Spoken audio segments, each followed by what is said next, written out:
엄진수입니다. 오늘은 27번째 강의 수학 토크 27강을 시작하겠습니다. 26강에서는 아르키메데스 편이었었고요. 어머니가 유레카로 잘 알려진 아르키메데스는 실제로 수학적 업적이 더 훌륭하다, 더 많다. 내지는 수학자의 업적을 중심으로 관찰한 아르키메데스에 대해서 강의를 한 것이죠. 자, 수학 토크는 수학을 다루는 강의이기 때문에 아르키메데스의 수학자적 면모를 보여줬다는 것이죠. 26강에서. 자, 그러면 27강은 내 원을 건드리지 마라. 아르키메데스. 그쵸? 마치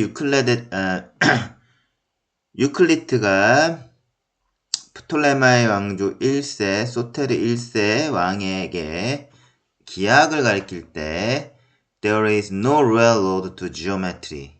기하학에 이르는 railroad, 왕도는 없습니다. 뭐 그런 어떤 일화에 관한 그런 내용이 아르키메데스에게도 있다는 것이죠.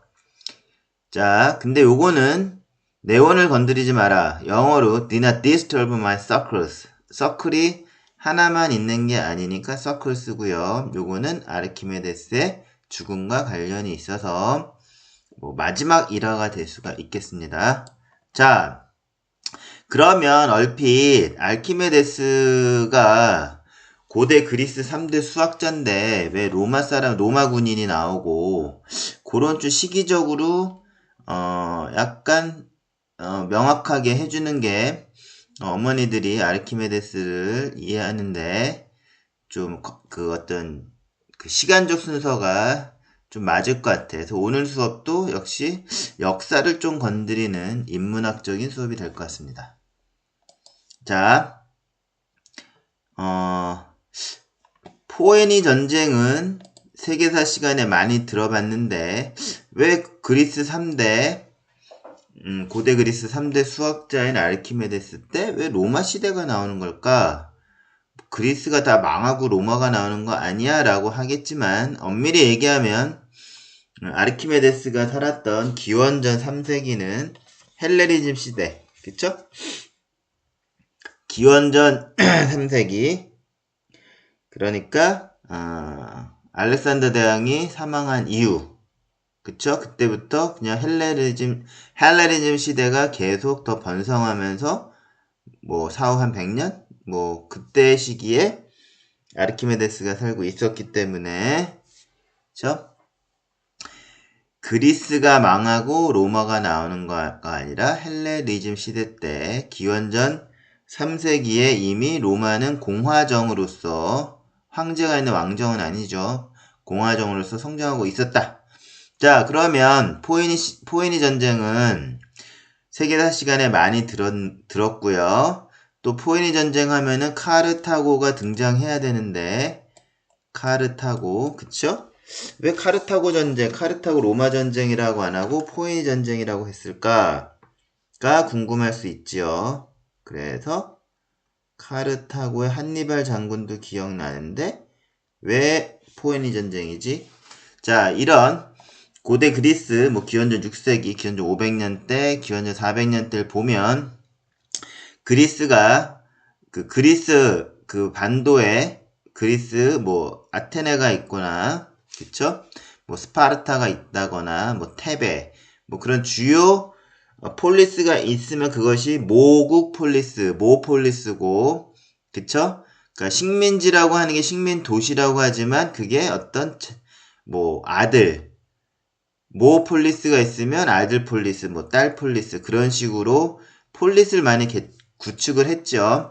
그러니까 카르타고는 포에니, 영어로 포에니 전쟁도 퓨닉 월스인데, 그쵸? 카르타고는 이 포에니 지방에 포에니라는 그런 도시에 자 한번 볼게요. 자, 즉 포에니 영어로 퓨닉인데 또 파니키아, 페니키아 비슷하죠? 페니키아, 그쵸? 페니키아죠. 페니키아 문명 기원전 1200년에서 기원전 900년에 페니키아가 있었고 이 페니키아 지역에서 아프리카 북부 지금의 튀니지인데 그쵸? 카르타고에 세운 식민 도시가 지금 포에니 전쟁 시기에는, 그쵸? 포에니 전쟁 시기, 그때는 카르타고가 과거의 페니키아 문명의 포에니 문명의, 그 식민 도시로서 기원전 3세기에는 포에니 전쟁이 일어났을 때는 어떤 굉장히 성장되어 있는 주중의 강국이라는 거죠. 그래서 카르타고와 로마의 전쟁이지만 어떤 문명의 원류를 따라서 페니키아 전쟁이라고 합니다. 페니키아, 퓨닉 월스, 그쵸? 이 페니키아는 또 페니키아 하면은 어머니는 알파벳이 나온 게 페니카에서 나왔다라고 하면 페니키아 지역은 그 당시에 유명한 도시들이 지금은 뭐 레바논의 베이루트도 있고요. 그쵸?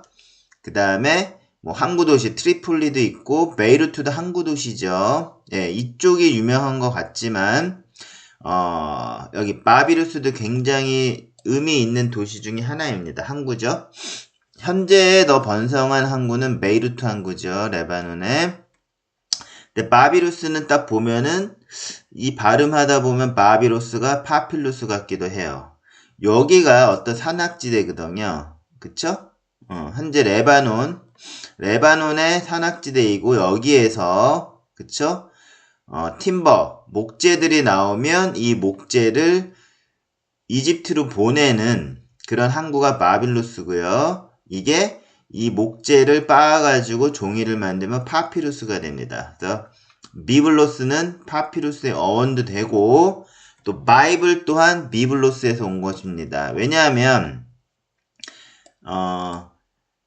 이 그리스도교가 생길 때 그쵸 딱 지금 기원전 3세기를 따지고 있는데 그때도 이 바비루스가 있는 것이고요. 또 1200년에서 900년에도 바비루스가 있는 거예요. 항구 도시로. 자, 바비루스에서 보내진 파피루스를 가지고 성경책을 만들었기 때문에 그 이집트에서도 많이 성경책들이 많이 사막지대에서 발견이 되죠. 그쵸? 그게 파피루스로 만든 바이블이기 때문에 이 비블로스도 바이블, 성경의 어원이 됩니다. 그래서 비블로스 되게 중요하죠. 파피루스의 어원도 되고 바이블의 어원도 됩니다. 즉 바이블은 파피루스로 만든 책. 자, 어휘에서 실제로는 카르타고 로마 전쟁인데 포에니 전쟁이라고 하는 어원적 지도로 설명을 간단히 보여드렸고요. 클리어한 다음에 next page. 자, 1차 이제 포에니 전쟁이 나오게 됩니다. 먼저 뭐 기원전 264년에서 241년인데요. 아르키메데스가 기원전 287년에서 그쵸? 뭐 아쉽지만 죽은 연도가 212년이죠. 잠깐 비교해서 보면 287년에 아르키메데스가 태어나서 212년에 죽게 되는데 212년 그쵸? 자 그럼 포에니 전쟁은 뭐 대충 뭐 아르키메데스가 뭐 한 20대 초반일 때 전쟁이 일어난 거죠. 그래서 일단 1차 포에니 전쟁은 아르키메데스의 죽음과는 상관없어요. 기원전 212년. 자, 그러나 우리는 2차 포에니 전쟁을 얘기해야 되지만 1차부터 한번 짚고 넘어가 볼게요. 자, 1차 포에니 전쟁에서 중요한 거는 여기 메사나. 뭐 메사나라고 써있는데 메시나라고도 읽고요. 그 다음에 당연히 시라큐스가 중요하죠.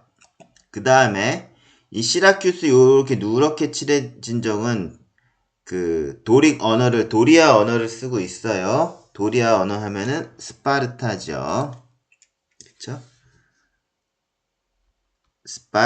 스파르타의 계열의 식민 도시이고 요 보라색은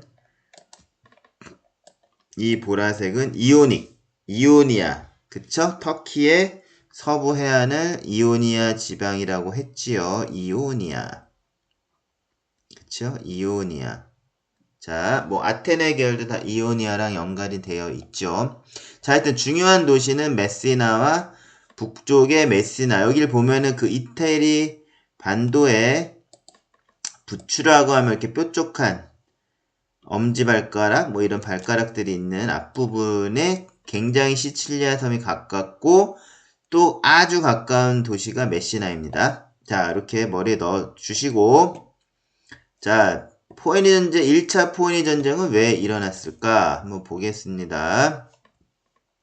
자, 주요 도시는 북부의 메시나, 아주 그냥 이태리 반도하고 가깝죠.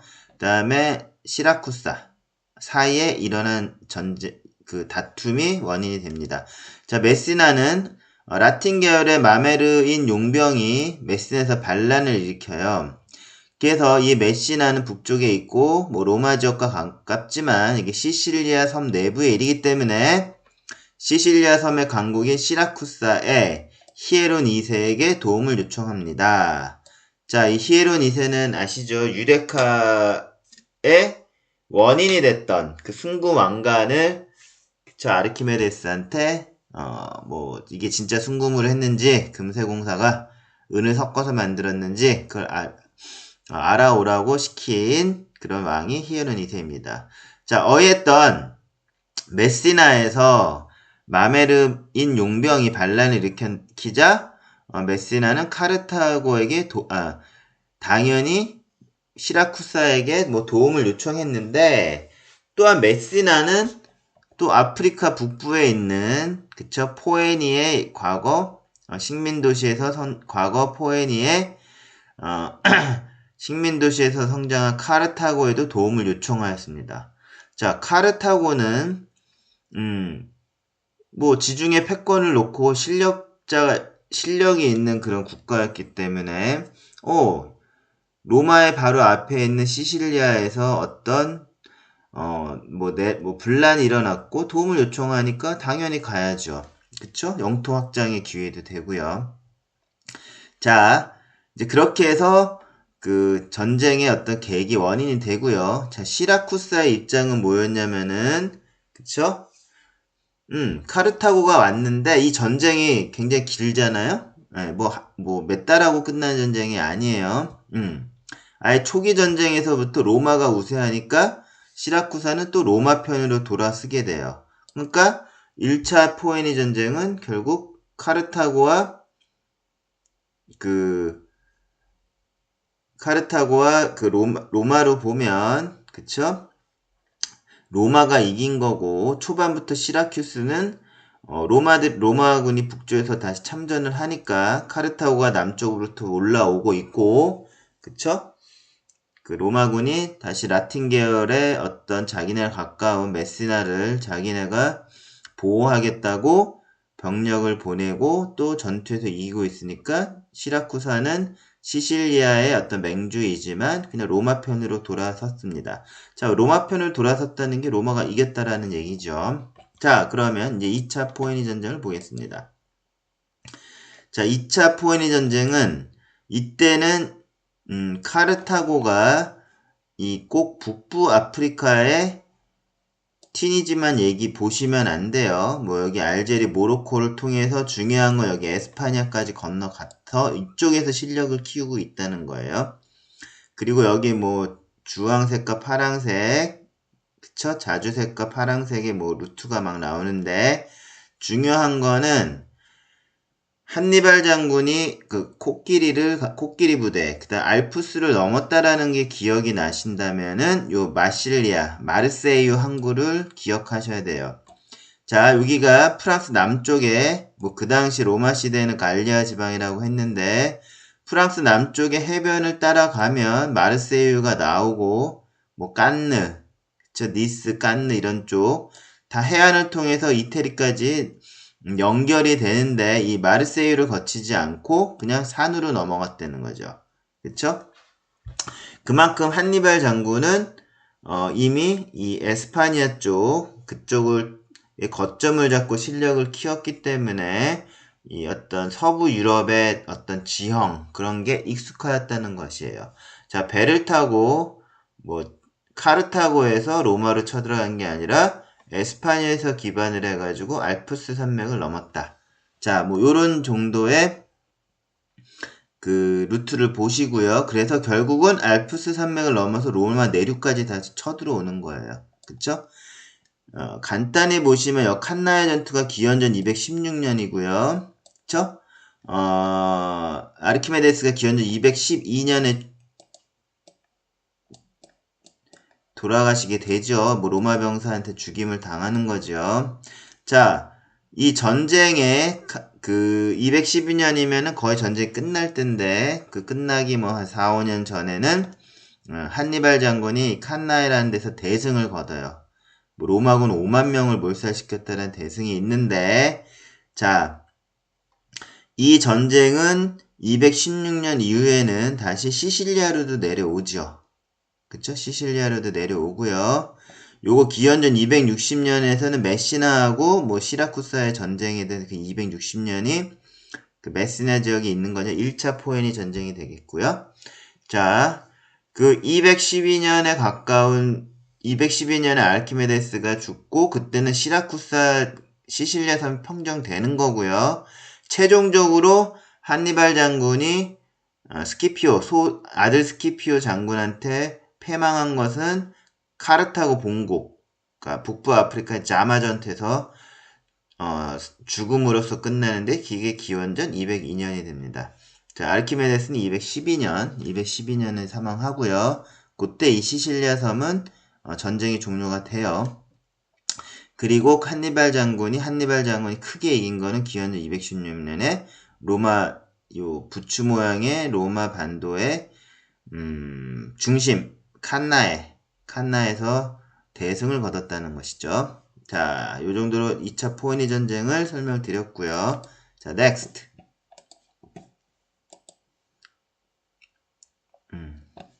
자, 여기서는 2차 포에니 전쟁에서 그쵸? 또 시실리아 섬의 상황이 있어요. 그 전쟁이 일어난 거는 저 이탈리아 본토 칸나에 뭐 알프스를 넘어서 이탈리아 북부 쪽으로 쭉 내려온 거고요. 칸나의 전투가 있었고요. 그 다음에 시실리아에서도 일어나는데 그때 주요 도시는 레온티네라고 하죠. 하고 시라쿠스입니다. 자, 본 전쟁은 로마에서 일어났기 때문에 이탈리아 지금 반도에서 일어났기 때문에 시실리아는 그렇게 큰 이유는 아니지만 결국 여기도 전쟁에 휩쓸려요. 왜 그러냐면 아까는 메시나라는 도시인데 여기 이번에 레온티네입니다. 그쵸? 레온티네 또한 뭐 내부 분쟁이 생겨가지고 또 시라쿠사에다 군사 요청을 지원합니다. 그래서 시라쿠스는 뭐 생색 내는 걸로 뭐 히포크라테스, 이거 수학자 히포크라테스 아니에요. 키오스 히포크라테스가 아니고 암튼 히포크라테스를 우두머리로 하여 4,000명을 레온티네로 보내는데 그러나 히포크라테스는 뭐 장군도 아니고 유명한 사람 아니에요. 그냥 뭐 무법자 같이 보시면 돼요.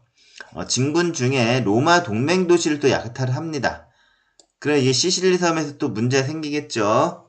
자, 이유는 1차 포에니 전쟁은 진짜 전쟁터가 시실리아 섬이 거점이 된 거였어요. 뭐 메시나와 그 다음에 뭐 시라쿠스, 그 다음에 여기서는 그냥 전쟁의 중심은 자 로마 이태리 반도에 있었는데 거기와 상관없이 그냥 레온티네라는 도시국가에서 내부 분쟁이 났고 거기에 시라쿠사의 히포크라테스가 뭐 반란을 진압하러 가면서 오히려 로마 동맹 도시를 약탈한 것이 요 섬에서 일어난 일이에요.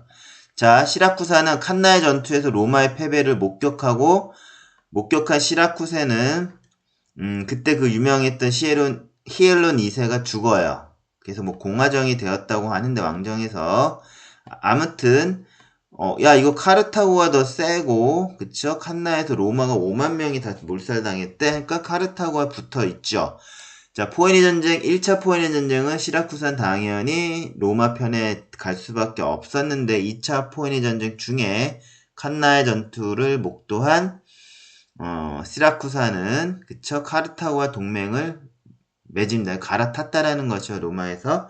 그러자 214년 로마의 마르켈루스 장군이 시라쿠사를 공격합니다. 자, 그래서 이제 그 다음에 아르키메데스의 죽음이 나오는 거죠. 자, 그러면 어머니가 야, 고대 그리스 수학자인데 왜 아르키메데스는 시라쿠사에 살고 있었고 로마 군인이 나오냐 하라는 거는 어느 정도 이해가 됐는데 제가 정리해 드리면 고대 그리스라고 하더라도 헬레니즘 시대에 있었던 것이고 또 고대 그리스는 여러 식민 도시들이 있었죠. 그 중에 하나가 도리아, 스파르타 언어, 도리아 언어를 쓰는 뭐 스파르타 계열의 시라쿠사가 있었고요. 그쵸? 자, 그래서 이거는 고대 그리스 중에서도 시라쿠사라는 식민 도시에서 일어났던 시간적 배경은 헬레니즘 시대. 그 다음에 로마는 왜 나타나 하는 거는 일단 시라쿠사가 로마와 가까운 시실리 섬에 있는 도시고요. 또 로마는 기원전 뭐 3세기의 공화정이었으며 지중해에서 그쵸? 이제 막 커가려는 시기. 그러니까 아르키메데스의 죽음에도 로마 군인이 병정에 나타난다라는 것입니다. 자, 시기적, 지역적 그런 상황을 가지고 설명을 드렸습니다. 자, 이렇게 되면 이제 아르키메데스의 죽음이 또 이제 그 시간 기원전 212년이 가까워지는 거죠. 그러니까 뭐 214년에 로마의 마르켈루스 장군이 시라쿠사를 공격해 2년 후에 죽는 거예요. 한번 보겠습니다. 자, 아르키메데스의 죽음은 자, 플루타르코스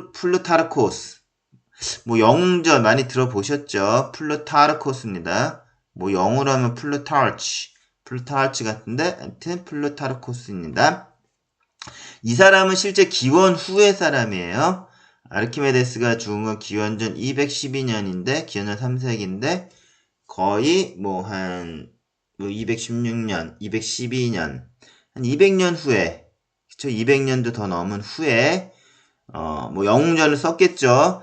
영웅전 하니까 뭐 히어로가 나올 수도 있는데 영어로는 Lives of the Noble Greeks and Romans예요. 그쵸?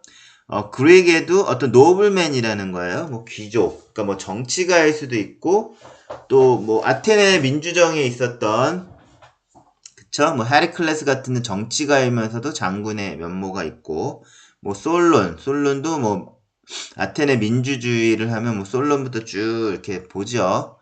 그쵸? 그래서 뭐 꼭 장군이다, 히어로다 그런 거보다는 그냥 노블맨으로 보시면 됩니다. 뭐 로마에 가면은 뭐 캐사르도 나올 것이고요.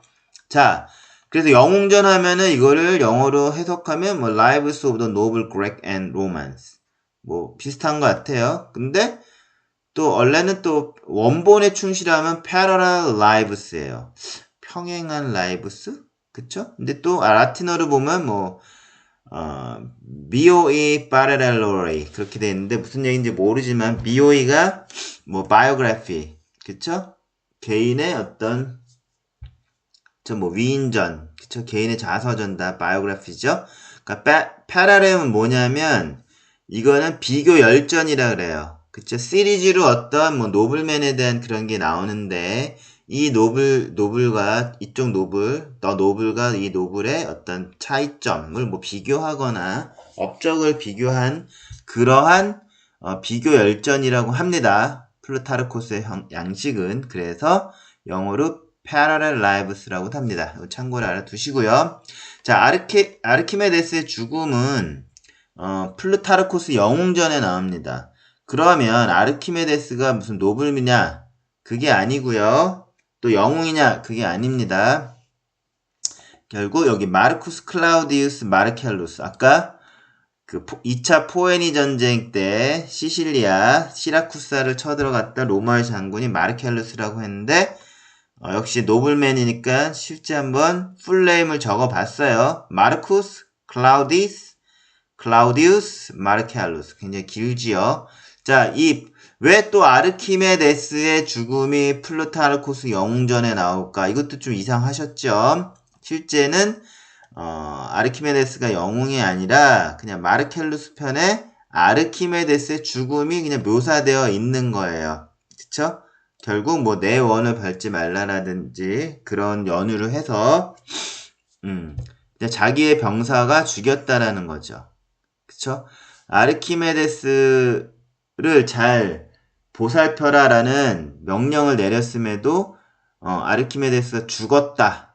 뭐 아쉽게 죽었다. 그런 게 묘사되어 있겠죠. 실제 내 원을 밟지 말라라는 거는 또 플루타르코스 영웅전에는 나와 있는 건 아니래요. 자, 어쨌든 자, 그 내용.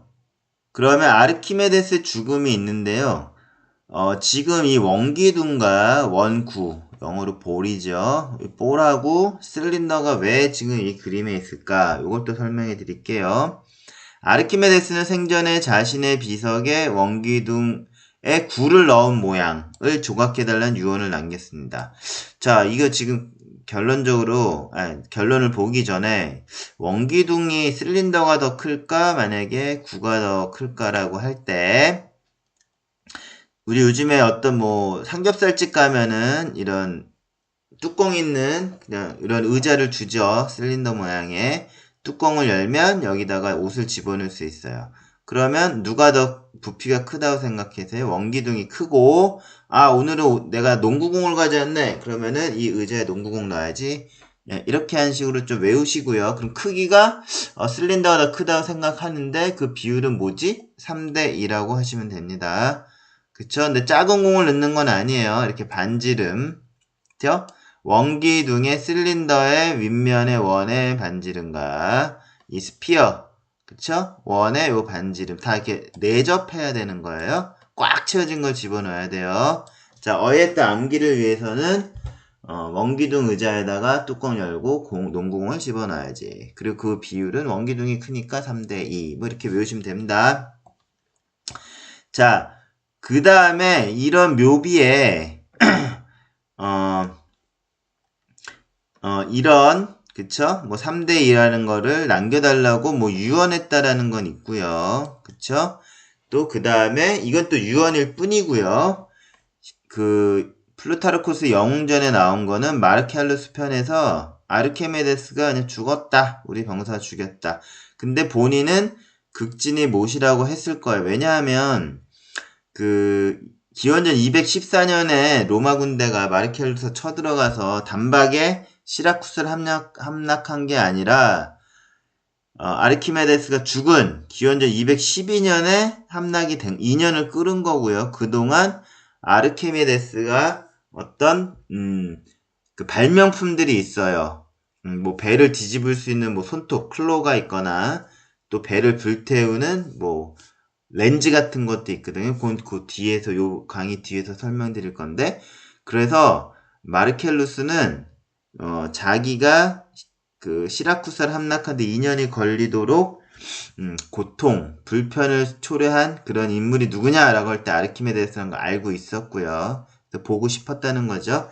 자, 어쨌든 생전에 그런 유언을 남겼고요. 이 지금의 또 유언 자체는 원기둥과 공이에요. 그쵸? 실린더와 공을 생각하시면 되고요. 지금에 와서는 하나 더 원뿔을 더 추가했지요. 어했던 원기둥 안에 그쵸? 공도 집어넣고 원뿔도 집어넣는 거예요. 근데 원뿔이 제일 작아서 비율은 1대 2대 3입니다. 요거를 한번 그냥 암기해 보시고요. 뭐가 1대 2대 3이지? 누가 제일 크지? 그거는 원뿔, 공, 그 다음에 동그란 실린더. 자, 의자 안에 트라피콘, 우리 그 콘이라고 하죠? 콘도 하나 집어넣고, 공도 집어넣고. 콘하고 공입니다. 아이스콘 할 때 콘, 트라피콘 할 때 콘, 원뿔. 원뿔도 집어넣고, 공도 집어넣으면 1대 2대 3이다. 뭐 이렇게 외우시고요. 이 업적이 왜 이렇게 중요할까? 이거 뭐 부피 계산하면 되는 거 아니야? 라고 하는데, 이윤수 선생님의 그 컬럼에 보면, 아르키메데스가 이렇게 얘기하는 거예요. 이전에 수학에 매진했던 사람 중 어느 누구도 이 입체들 사이에 이렇게 간단한 공통의 비가 있다는 점을 깨닫지 못했다. 그쵸? 근데 그거를, 본인이 언급한 게 굉장히 프라이드 했다는 거죠. 어느 누구도 이거 1대 2대 3 뭐 대단한 것도 아니지만 이런 내접하는 입체들을 집어넣어서 그 비를 그쵸? 구해 본다는 것에 대해서 아무도 집중하지 않았다. 그런 면에서 자기는 이거를 1대 2대 3 실제로 2대 3만 본 거죠. 원풀은 유언에 안 나와요. 자, 그런 게 굉장히 프라이드한 거였다는 얘기죠. 에피소드죠. 자, 여기까지 됐고요. next. 자, 그렇다면 이 아르키메데스의 또 그 무덤 묘비에 대한 또 그 일화들이 또 나오죠. 자, 이제는 기원 후의 인간으로 또 플루타르코스가 기원 후의 인물이었고, 자, 아르키메데스의 무덤을 찾아야 되니까 아르키메데스 기원전 212년에 죽고 비교적 가까운 시기라고 해도 한 100년이 지나죠. 로마의 정치인, 실제 뭐 웅변도 잘했다 해서 뭐 변호사라고도 하고요. 아주 하이 랭크의 그 귀족은 아니에요. 그래서 그냥 뭐 자기가 공부해서 변호사이고 웅변가가 됐다. 로마의 정치인이자 라틴어 작가인 키케로, 그쵸? 키케로 기원전 106년에서 기원전 43년. 뭐 요 시기에는 그쵸? 뭐 카이사르도 있고 뭐 그런 시기예요. 하여튼 키케로라는 정치인이 있었는데 시라쿠사의 재무관으로 임명이 되어 기원전 75년 그러니까 아르키메데스 사망 137년 후에 내가 보니까 그런 일화가 있어. 아르키메데스가 그쵸? 원기둥과 구의 부피가 뭐 3대 1에 그쵸? 그런 일화가 있다라고 해서 아르키메데스의 무덤을 찾아 나서게 됩니다. 그쵸? 그래서 아까 그 위에 있는 유언에서와 같이 그쵸? 자, 클리어하고 자, 이 유언에 따른 진짜 묘비를 발견했다는 것이죠. 그쵸? 이 유언에 따른 묘비. 자, 그래서 아르키메데스의 그 묘를 찾았다라는 건 한 137년의 인물인 키케로. 그쵸? 키케로. 그때는 뭐 아까 얘기했듯이 카이사르도 있었던 시기. 그쵸? 그때 키케로가 찾았다는 거 하나 기억해 주시고요. 그러면 현재도 아르키메데스의 그 무덤에 원기둥과 스피어, 아니면 공이 있느냐? 그건 아니라는 거죠. 자, 그렇게 찾았다라는 또 기록이 있다가 계속 잊혀져 있다. 1965년 호텔의 건축을 위해 땅을 파던 중 다시 발견한다고 합니다. 그쵸? 그 현재 아르키메데스의 무덤은 시라큐스의 오르티지아 섬에 있어요. 요거는 나중에 오르티지아 섬 검색해 보시면 시라큐스도 어떤 뭐 큰 이런 섬이라고 보면 여기가 시라큐스라고 하잖아요. 그러면 오르티지아는 뭐냐 다리로 건널 수 있는 조그만 이렇게 섬이 있어요. 그쵸? 이 오르티지아에 호텔도 많아요. 예, 오르티지아에 유명 호텔도 많은데 여기에 아르키메데스의 무덤이 있다라는 거고 묘비는 없습니다. 그쵸? 그래서 현재 아르키메데스 무덤이라고 보여주고 있는 곳이에요. 이쪽이. 묘비는 없고 자 이것으로써 내 원을 밟지 말라. 그쵸? Do not disturb my circles의 일화에 대한 그런 그 내용을 좀 역사학과 지도와 뭐 그림, 사진을 통해서 한번 기려봤고요. 추적해봤고요. 이제 수학 토크로 들어가 보겠습니다. 자, 수학 토크. 아르키메데스는 수학자뿐 아니라 과학자 또는 공학자의 라는 천재적인 면모를 보이고 있습니다. 이 때문에 로마의 마르켈루스 장군은 시라쿠사를 함락할 때 병사들에게 아르키메데스의 안전을 당부하였다고 합니다. 그러니까 2차 포에니 전쟁 중 일부 막바지에 시라쿠사에서 일어난 전쟁에서 한 2년 동안 시라쿠사가 로마에 대항을 하지요. 그 원인이 아르키메데스의 어떤 실용과학, 공학자의 그런 그 면모 때문에 그 아르키메데스가 발명한 발명품들 때문에 2년을 버텼다라는 거예요. 그래서 보고 싶었던 거죠. 마르켈루스는. 자, 안전을 당부했다고 하지만 내 원을 건드리지 말라라는 이러한 함께 죽음을 맞이하죠. 일개 병사의 칼에 맞아 죽게 되죠. 자, 그렇다면 수학 2번 수학 토크의 카스트로는 제2차 포에니 전쟁을 통해서 공학자의 능력을 발휘한 아르키메데스의 업적을 기술하시오. 제가 한 3가지를 보여드릴 건데요.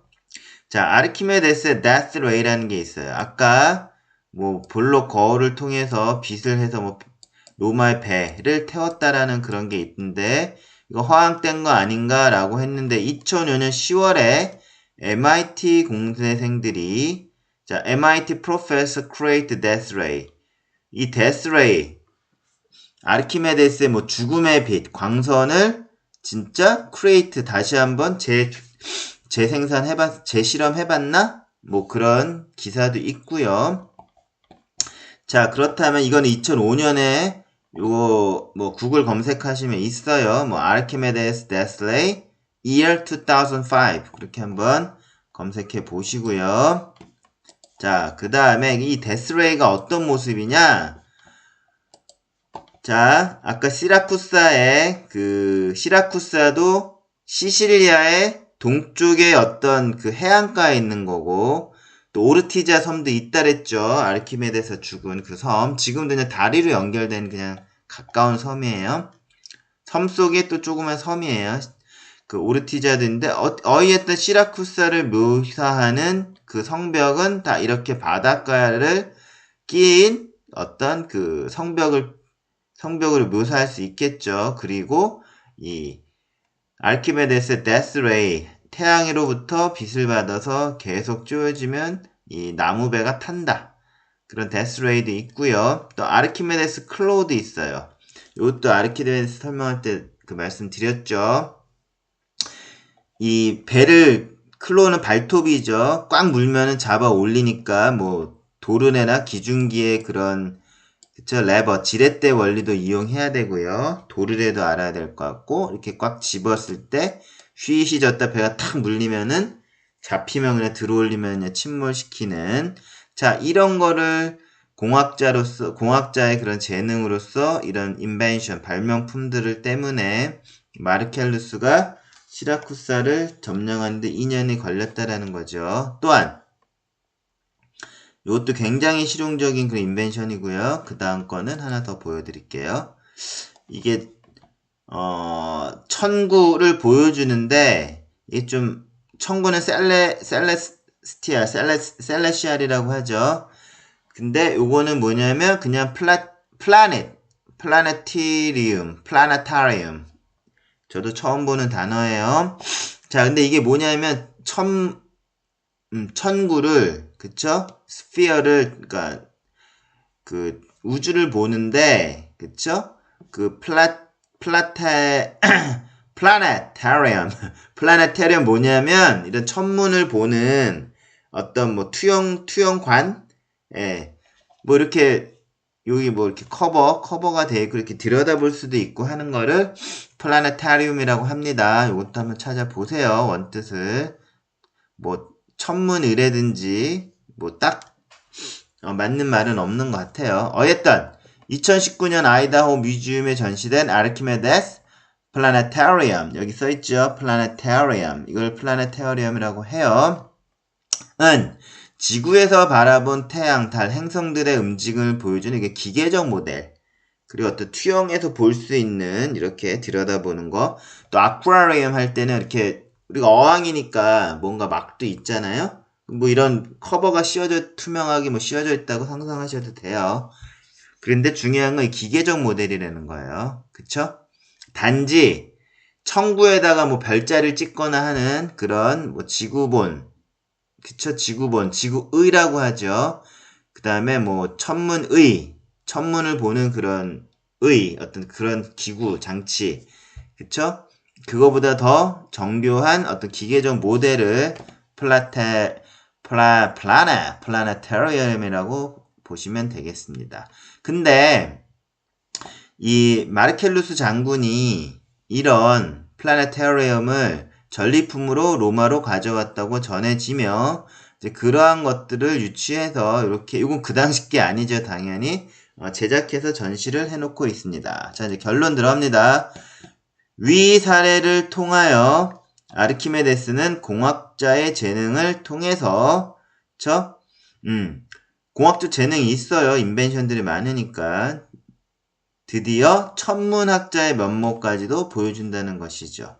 자, 그래서 아르키메데스 칭찬 26강에서는 수학자의 면모를 중점적으로 좀 보여드렸고요.